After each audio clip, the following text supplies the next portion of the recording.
Yep, those winds of change, they are definitely in the air. Welcome back to the second segment of the ShakeBack Sports Show right here on the Big Game Christian Sports Network. It's your boy Willie Epting Jr. Can you believe it? I am rolling solo on the flagship show, man. What's up with that? It's all good, though. It's all good. Thank you guys out there for checking us out on Facebook, my personal page, as well as the network's Facebook page, the ShakeBack Media Group's Facebook page, LinkedIn, YouTube, Instagram TV. Drop your comments below. I see you joining right there. I see you, George. What's happening? And of course, Twitter. We are steamrolling the 12.5 bands and followers. So thank you guys for continuing to support the vision and all that you do. Actually, let me give a shout out to the homie, the brother from another mother, my brother in Christ. That would be Leneric School Morgan. He was the ShakeBack Media Group's 500th follower on Instagram. So I owe you a prize for that, my friend. I appreciate your support and all that. Make sure y'all guys go out there and hit the like and subscribe and shares and all those other great things on social media. It doesn't cost anything to help us out. I mean, that helps us out tremendously. So go on out there and do that, not only for the ShakeBack Media Group, but of course for the Big Game Christian Sports Network. All right. So we got to get to these playoffs here in just a second. Just in case you missed it in the first segment, yeah, I did talk about the NBA. We did unveil, not really unveil. We brought over the good, the bad, and the ugly from the hashtag Brothers of Baseball show, and we implemented that into the NBA, and that may be something that we do going forth for the remainder of the year. We shall see. Before we move any further, though, this second segment, it is being brought to you by Front End Sports, founded in 2022. That was just last year. Front End Sports is dedicated to empowering athletes, teams, and organizations with cutting-edge social media, merchandising, and NIL strategies to help your brand through innovative and personalized solutions. Their team consists of experienced professionals with diverse backgrounds in sports, marketing, design, and technology who share a passion for helping their clients succeed and unlock their full potential. So go out there to frontendsports.com and get your NIL, get your brand awareness, get your brand management on. Tell them that your boy, Willie Epting Jr. from the ShakeBack Sports Show, the Big Game Christian Sports Network, and of course, the ShakeBack Media Group told you to holler at them so y'all can set it off on getting all that squared away. All right, so the winds of change. And while some things change, some things change at the same time, they can remain the same. So the college football season, the regular season is over with. Championship week has concluded. Let me give a shout out to the SMU Mustangs for going down to New Orleans. The nephew, Jonathan McGill, and his mates roll out to the Big Easy into the home stadium of the Tulane Green Wave and promptly bring home the AAC Conference Championship. So they're slated for a very, very good bowl at the end of bowl season. Congratulations to SMU. Hey, when you rise from the ashes of the death penalty to conference champions in the span of 40 years, and of course you didn't play a lot during those seasons, that's to be commended. This team really took advantage of the transfer portal. Let me just put it that way. Something that Nick Saban and Dabo Swinney probably need to take a blueprint on, because if they don't, well, maybe not so much Nick Saban, but Dabo Swinney for sure. All right. So yeah, that's SMU and their victorious run to the AAC. And then of course, the Michigan Wolverines go blue, blanked the Iowa Hawkeyes 26-0 in Lucas Field in Indianapolis, Indiana. The Pac-12 championship played last the Friday before last, and that of course was Oregon and Washington, a rivalry game for the second time this year. And if you remember, Washington outlasted Oregon in that first game. Everybody in their mama picked Oregon to win this game. Bo Nix, Michael Penix Jr., both Heisman Trophy candidates, but it was not to be, as the Huskies jumped out to a large lead and then hung on to beat Bo Nix and those Ducks for the second time this season. So you now have Michigan from the Big Ten, and you have Washington from the Pac-12 that has solidified their spots, and then Alabama and Georgia. Georgia has not lost a game in more than 2 years. Georgia is your two-time, or should I say was, your two-time defending champion. Alabama was just in a nail-biter of a game in the Iron Bowl the week prior against Auburn at, I forgot the name of their store, Jordan Hare Stadium. They're in Auburn, the War Eagles, and they give up a 4th and 31 on the last play of the game and allow Alabama to win the SEC West, march on to the SEC championship game where they beat Georgia 27-24. So now Alabama, who was ranked 8th in the last college football the last college football poll, was ranked 8th. We will see what would happen with the committee. And then Florida State, the undefeated Florida State Seminoles, who were down to their third string quarterback. They beat a Louisville team that had just gotten beat by Kentucky the week before. We were actually talking about the possibility of Louisville winning the ACC and possibly getting into the playoff. Well, Florida State did what they were supposed to do. They won the ACC tournament, and now the scene was set. What was going to happen? Oh, yeah, and then Texas, of course, they just beat all up on Oklahoma State. Sorry, Brian. They beat them up. I think that score was 49-21 or something ridiculous like that.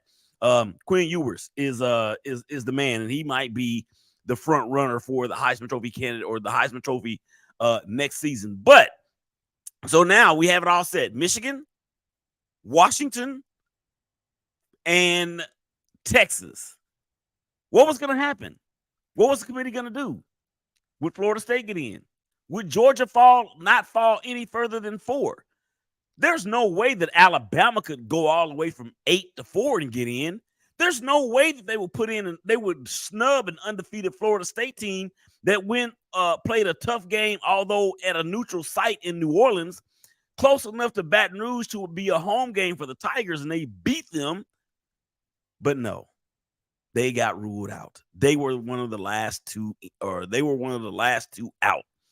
Florida State went 13-0, won their conference championship, played everybody in front of them and beat them, and they got snubbed in favor of Alabama.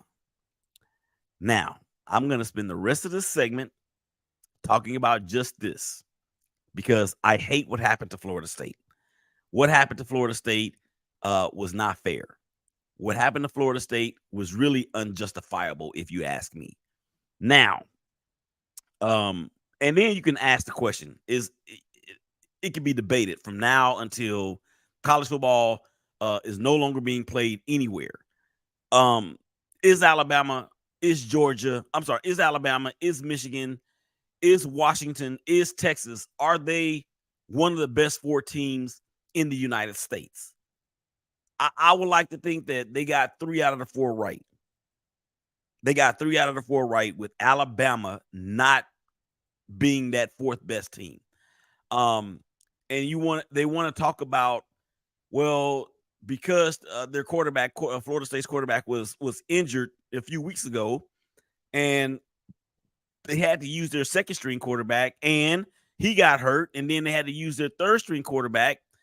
It doesn't matter who was back there. They won. They still won. They won their championship. So the committee's argument was that the Seminoles were a different team without their quarterback. Okay, let's say that's true, and we know that it is. But Ohio State wasn't the same at the beginning of the year as they were at the end of the year. Penn State wasn't the same at the beginning of the year as they were at the end of the year. And then Notre Dame, who was in the top 10, Do we feel like Notre Dame is a top 10 team now?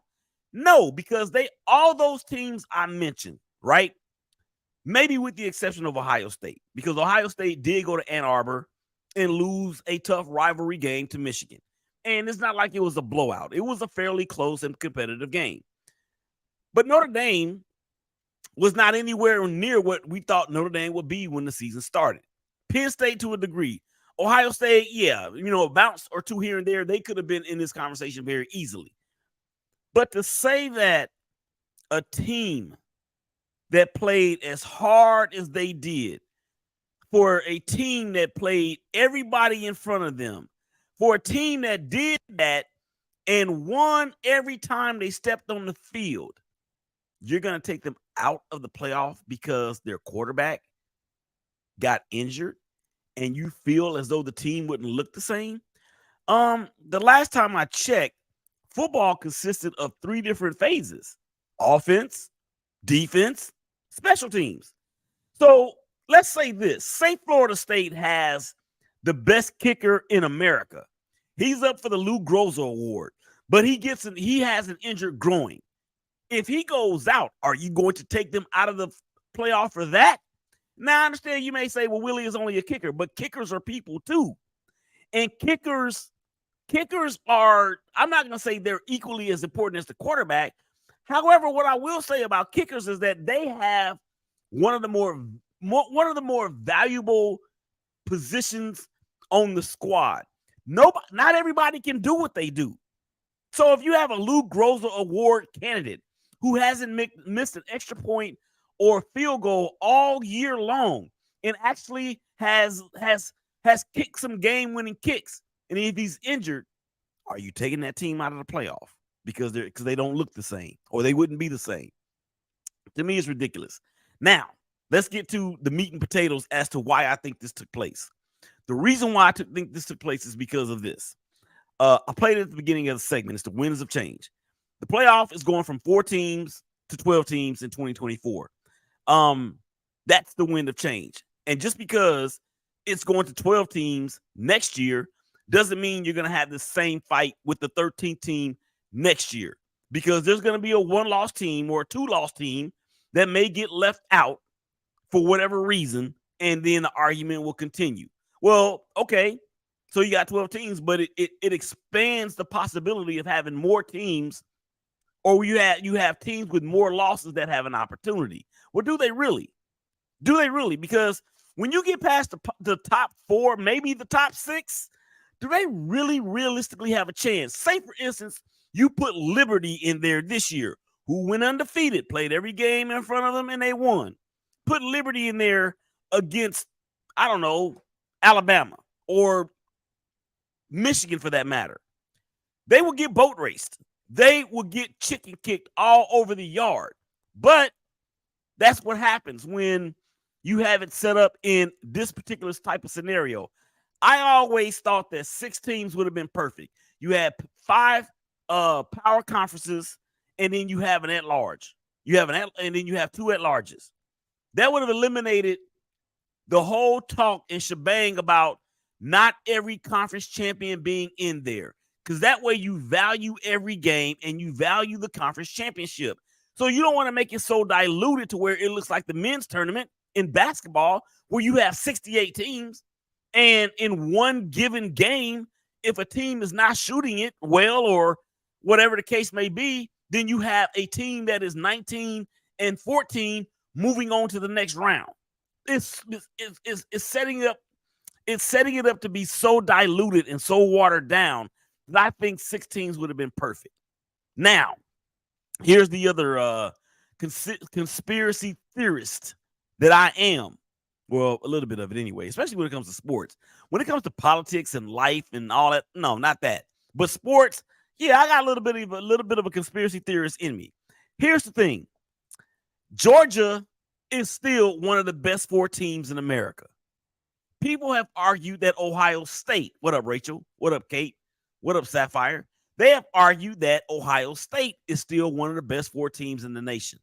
That might be a little bit of a stretch. Georgia, I can see.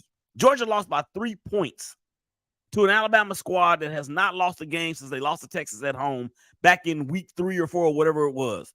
Their quarterback, Jalen Milroe from the Crimson Tide, is not the same quarterback. Yes, I understand that. But that one game does not knock them out of being one of the top 4 teams in the United States. They just lost at the wrong time. So Georgia in a 16 field would have been there. They would have been one of the at-larges because of their resume throughout the season, the fact that they have been number 1 all year, the fact that, and I understand that the last 2 years don't really have any sort of stake in it, but still, because the argument that's being made but not said out loud is, well, Alabama travels. Well, last time I checked, Georgia travels too. Georgia travels too. The thing is that there is no way, and The Rock means no way, that they were going to leave 2 SEC teams out of the college football playoff in its final season with 4 teams. It was not going to happen. So Florida State was a victim of an unfortunate circumstance, in my opinion. And they wanted to hide behind the fact that their quarterback, Jordan Travis, being out was their justification as to saying why they were not one of the best 4 teams. To me, it's totally and completely ridiculous, because what they did is what you're supposed to do. When your quarterback or whenever one of your impact player goes out, one of your impact players go out, what do? Next man stands up and does the job. And in this case, their defense did it. So the punishment does not fit the crime, if you ask me. Now, Alabama will be facing Michigan. We're going to have a show showing up divided again. Mr. U, myself, Herb and Raj, they're Alabama fans. The Monroe Madman, Greg Andrews, you got to be a piece of this too. That's coming later on in the month as we get closer to those bowl games. But, you know, for Florida State, you can't do any else or any other thing that you did in order to get to where you want to be. It is completely and utterly a travesty, and it is a complete and total disgrace. That's what it is. I welcome your comments. I got some comments in here. I want to read those off here real quick. Hey, it's one of the stars of a show showing up divided. It is Tisha C, and she gives the heart. And then, of course, she said that's facts. And we actually talked about this on a show showing up divided that you can hear every Wednesday right here on the ShakeBack Media Group through YouTube, Twitter, Instagram, Facebook, LinkedIn, and wherever else you get your podcasting material. So thank you, Tisha, for that. Thank you for chiming in. Thank you guys out there on Instagram TV for chiming in. Come on back on the other side of the break. We're going to get into a little bit more college football because the Heisman Trophy finalists are out. And Marvin Harrison, that just came across the wire, has won the Fred Biletnikoff Award, which is the best wide receiver in America. Big day. Dopest engineer in the game. Big day. Willie Epting Jr., ShakeBack Sports Show. Y'all coming back and holler at us.